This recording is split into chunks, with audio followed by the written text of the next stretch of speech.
One piece chapter 1147 finally आ चुका है। ये चैप्टर मोस्टली अपकमिंग फाइट्स के सेटअप पर फोकस होने वाला है। लास्ट चैप्टर में हमने देखा था कि सॉमर्स ने सॉल को हरा दिया और दूसरी तरफ गुनको ने जिम्बे, ब्रोक, नामी और रूसाब को इजीली सोलो कर दिया था उसकी ब्रोकन एबिलिटी से। और इस चैप्टर में भी ये भी पता चलता है कि गुनको रीजनरेट कैसे होती है और क्या गबान और रॉबिन टीम अप करने वाले हैं सॉमर्स के अगेंस्ट। वेल, जैसे मैंने बोला था ये चैप्टर अपकमिंग फाइट्स का सेटअप होने वाला है, तो हाँ, यहाँ पे गबान और रॉबिन शायद से टीम अप कर सकते हैं सॉमर्स के अगेंस्ट। और ज्यादा इन्फॉर्मेशन चाहिए तो आगे तक वीडियो जरूर देखना। तो चलिए बिना टाइम वेस्ट किए करते हैं इस चैप्टर का ब्रेक डाउन। तो इस चैप्टर का नेम है the things we find scary. इस चैप्टर के कवर पेज में हमें राइजो दिखाया जाता है जो यामातो को राइस बॉल्स खिला रहा है क्योंकि उसने हुजू को डिफीट कर दिया था और वो सब बहुत ज्यादा खुश भी लग रहे हैं। वेल, अब हम मेन स्टोरी पे फोकस करते हैं। स्टोरी स्टार्ट होती है सॉल के फ्लैशबैक से, जहाँ पे सॉल रॉबिन और शॉपर को बोलता है तुम दोनों मेरी दाढ़ी के अंदर छुप जाओ क्योंकि मैंने इन्हें पहले भी देखा, ये गॉड्स नाइट है। गॉड्स नाइट टमर होते हैं और हम इन्हें हरा नहीं सकते। वेल, हमें इससे ये तो पता लग गया कि गुनको कैसे रीजनरेट हुई और जो ईमो की 800 साल से ज्यादा जिंदा रहने वाली थ्योरी थी वो भी सच होती हुई दिखाई दे रही है। अब हम प्रेजेंट टाइम में आते हैं और हमें दिखाया जाता है सॉल बुरी तरीके से नीचे जमीन पे गिरा पड़ा है। सॉमर सॉल से बोलता है ओ तो तुम ओहारा के सर्वाइवर हो। जहाँ तक मुझे पता है कि वहाँ पे 2 सर्वाइवर्स थे, रॉबिन और चॉपर। ये सारी बातें सुन रहे होते हैं और चॉपर बहुत ज्यादा डरा हुआ है और यहाँ पे सीन शिफ्ट होता है। सॉमर्स गुनको से पूछ रहा होता है क्या तुमने स्ट्रॉ हेड्स को बांध दिया है। और नेक्स्ट सीन में हमें दिखाया जाता है कि जिम्बे, नामी, ऊसाब और ब्रोक गुनको ने इन सबको बांध दिया है। सॉमर्स किलीकम से कॉल पे बात कर रहा होता है और किलीकम बोलता है तुम्हें पता है ना हम यहाँ पे सिर्फ अपना मिशन कंप्लीट करना है, हम स्ट्रॉ हेड लोफी को गुस्सा दिलवाने नहीं आए यहाँ पे। नामी भी जिम्बे से बहुत ज्यादा डिसअपॉइंटेड है। नामी जिम्बे से बोलते जिम्बे तुम ये सब कैसे होने दे सकते हो, मैंने सोचा था कि तुम बहुत ज्यादा स्ट्रॉन्ग होगे। जिम्बे भी अपने आप में बहुत कुछ सोच रहा होता है। जिम्बे सोचता है कि हम गुनको की एबिलिटी से कैसे लड़े और गुनको को यहाँ पे पता चल जाता है कि ब्रोक की सोल किंग है। गुनको ब्रोक के सर पे अपना पैर रखते हैं और गुनको की यहाँ पे पैंटीज भी दिख रही है एक्चुअली। गुनको ब्रोक से बोलते तो जब मेरा नौकर बनना पड़ेगा तू मेरे लिए गाने बनाया करेगा, सिर्फ और किसी के लिए नहीं। ये चीज सुन के नामी, ऊसाब, जिम्बे और सॉमर्स भी शौक हो जाता है। नामी बोलती है क्या इसे ब्रुक के गाने के बारे में पता है, ये ऐसा हो ही नहीं सकता। और ऊसाब भी पीछे से बोलता है ये तो सेलेस्टियल ड्रैगन और सोल किंग की फैन है डैम। लेकिन ब्रुक उसे बहुत ज्यादा फॉर्मली सॉरी बोलता है और ब्रुक बोलता है मेरा कैप्टन सिर्फ स्ट्रॉ हेड लूफी है और मैं उसे धोखा नहीं दे सकता, मेरी लॉयलिटी स्ट्रॉ हेड लूफी को जाती सिर्फ। और तुम बोल रहे थे ना जोरो जोरो सिर्फ लॉयल है, मुगिवारा पायरेट्स का हर एक बंदा लॉयल है। गुनको बोलती है अगर तुमने मना करा तो यहाँ पे तुम्हारी जान भी जा सकती है। ब्रुक बोलता है मैं अपनी जान देना ज्यादा पसंद करूंगा लेकिन मैं बिना ऑनर के जी नहीं सकता, ये एक तरीके से मेरे लिए शराब होगा। गुनको को ये चीज सुन के बहुत ज्यादा गुस्सा आता है और गुनको ब्रुक को बहुत जोर से लात मारती है और दूर फेंक देती है। अब हमें सॉमर्स दिखाया जाता है जो किलीगम से बात कर रहा होता है और किलीगम सॉमर्स को एक बड़े ट्रांसपॉन्डर स्नेल के साथ कनेक्ट करता है। फिर सॉमर्स उस ट्रांसपॉन्डर स्नेल से एक अनाउंसमेंट करता है पूरे एल्बाफ में। सॉमर्स बोलता है एल्बाफ के वॉरियर्स मैं शर्त लगा सकता हूँ जो तुम फील कर रहे हो इस टाइम पे, जो इतनी सारी एबनॉर्मल चीजें हो रही है तुम्हारे संग, मैं होली लैंड मरीजोस का डैगर हूँ। सॉमर्स गॉड नाइट का। जैसे ही जेंट्स मरीजोस का नाम सुनते हैं वो सब समझ जाते हैं कि ये लोग गवर्नमेंट के संग है, लेकिन उन्हें ये समझ में नहीं आता कि गवर्नमेंट ये क्यों करना चाह रही है। ये अनाउंसमेंट जाइंट वॉरियर पायरेट भी सुन रहे होते हैं और उन्हें पता चल जाता है कि ये वाली अनाउंसमेंट पूरे एल्बाफ में चल रही है। सॉमर्स पीछे से बोलता तो तुम्हें पता चल ही गया होगा कि हम इन बच्चों को किडनैप कर रहे हैं देश में से और हमने एक ऑरेंज साड़ी वाले आदमी को भी हरा दिया है। ये सॉल की बात कर रहे हैं यहाँ पे। वो बहुत ज्यादा हमारे पीछे पड़ गया था उन बच्चों को छुड़ाने के लिए, तो हमें उसे हराना पड़ा। सीधे कहूँ तो तुम बेवकूफ हो, ये सोचा था कि तुम बच्चे सेफ रहेंगे लेकिन वो अभी भी हमारे गोल की तरफ तेजी से बढ़ रहे हैं। किलीगम जब वारियल स्कूल में है वो एक टीचर से पूछता है क्या तुम्हें इन बच्चों के नाम पता है जिन बच्चों को हमने किडनैप करा है। वो टीचर बोलती है हाँ मुझे इन बच्चों के नाम पता है। किलीगम बोलता है ठीक है तो इन बच्चों के पेरेंट्स को इन्फॉर्म करो और किलीगम उन बच्चों को उनके सपने से भी उठा देता है। जैसे ही वो बच्चे उनके सपनों से उठते हैं वो कंफ्यूज हो जाते हैं कि वो इस जगह पे क्या कर रहे हैं, लेकिन कोलोन उनके साथ होता है जो उन्हें बताता है कि वो सब लोग किडनैप हो गए हैं, जिससे वो सारे बच्चे पैनिक करने लग जाते हैं। फिर कोलोन बोलता है शांत हो जाओ यार, तुम कितने कमजोर लोग हो, मैं एक वॉरियर हूँ देखो मुझे। लेकिन जैसे ही कोलोन बड़े बड़े मॉन्स्टर को देखता है उसकी गांड फट के हाथ में आ जाती है, उसकी आंखें बाहर आ जाती है देख के, सारा ऑरा माइनस में करवा लेता है वो अपना। उस अनाउंसमेंट के बाद हमें जायंट वॉरियर पायरेट सिखाए जाते हैं।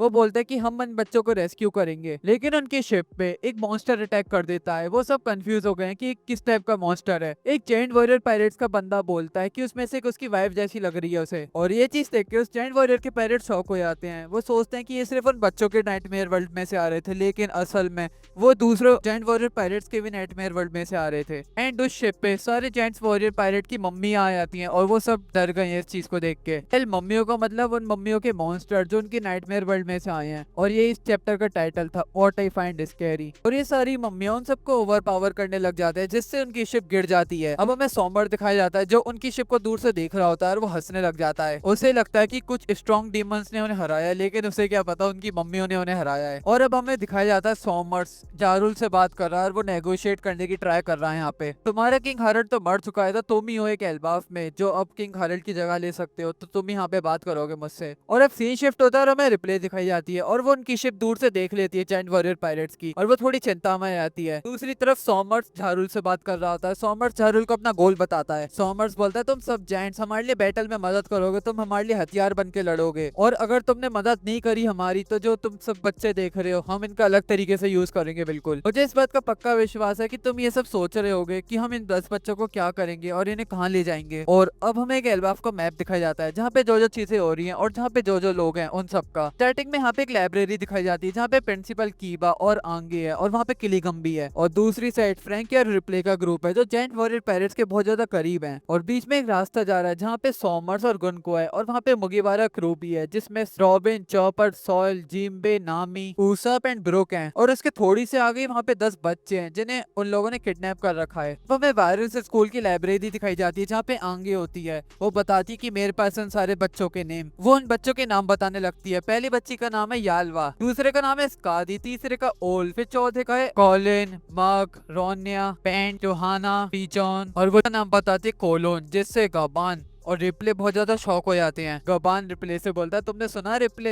हमारा लड़का कुछ तो है। और यहाँ पे सॉमर्स बोलता है तो हमारी डिमांड ये है, वॉरियर्स को स्कूल की जरूरत नहीं होती, ना ही उन्हें लाइब्रेरी की जरूरत होती है, और उन्हें हिस्ट्री पढ़ने की भी जरूरत नहीं होती बिल्कुल, क्योंकि हिस्ट्री का कोई मतलब नहीं है। अपने लाइब्रेरी और स्कूल को चलाओ और अपनी अलायंस हमारे साथ बनाओ। अगर तुम अपनी अलायंस हमारे साथ नहीं बनाओगे तो हम इन सारे बच्चों को मार देंगे एक एक करके। ये चीज सुन के गबान, रिप्ले और सारे जायंट वॉरियर पायरेट्स बहुत ज्यादा गुस्सा आ जाते हैं। सॉमर्स उससे बोलता है एल्डर जारुल आपकी चॉइस, अब आपको क्या करना है। अब सीन इस स्कूल पे शिफ्ट होता है जहाँ पे पीछे से आंगे बोलती है, आई गेस ये इसका नाम है, वो टीचर है स्कूल की। ये स्कूल एल्बाफ की शांति का प्रतीक है। ये जो हमारी लाइब्रेरी है वो सिर्फ एल्बाफ की हिस्ट्री को ही नहीं पूरी दुनिया की हिस्ट्री को बचा के रखती है, जिसके लिए एल्बाफ के स्कॉलर्स ने अपनी जान दे दी थी। और दूसरी तरफ हमें रॉबिन दिखाई जाती है जिसे अपना पास्ट याद आ जाता है इस चीज को देख के। And on the other side हमें रिप्ले दिखाई जाती है जो गबान से बोलती है कि कोलोन को बचा लो। और लास्ट पेज में रॉबिन और गबान रेडी हो जाते हैं सॉमर से लड़ने के लिए, और वो बोलते हैं हम ये सब नहीं होने देंगे। ये चैप्टर यहीं पे खत्म हो जाता है। चैप्टर खत्म हो गया लेकिन मेरी वीडियो नहीं। इस चैप्टर में बहुत सारी धमाकेदार चीजें हुई हैं और अगले चैप्टर में हमें फाइट भी देखने को मिलेगी बहुत ज्यादा इंटरेस्टिंग। पहले मैं सही बताऊं तो मुझे ये वाला सीन पूरा सावाओडी जैसा लग रहा है, जैसा उनके संग सावाओडी में हुआ था स्ट्रॉ हेड्स के संग।